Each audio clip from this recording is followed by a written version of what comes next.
Bizkaiko Foru Aldundiak belaunaldien arteko lehenengo lehiaketa gastronomikorako deialdia egin du.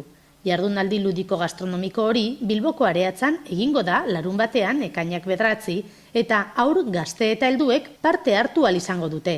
Bizkaiko Foru Aldundiak badaki modu aktiboan inplikatuta eta gizartearen errealitateari lotuta zahartuz gero, aukera dagoela pertsonen ongizate fisiko, sozial eta intelektuala hobetzeko.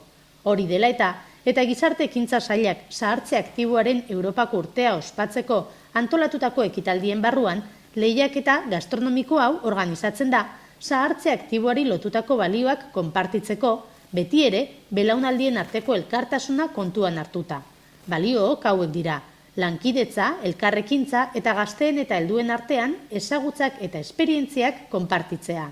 Taldekako lehiaketa da eta taldeotan 6 pertsona edo gehiago egon behar dira eta gutxienez 4 kide belaunaldi desberdinetakoak izan behar dira. Azkenik, taldeko kide zaharrenaren eta gazteenaren artean 20 urteko aldea egon behar da behintzat. Lehiaketarako patatak saltsa berdean prestatu behar dira.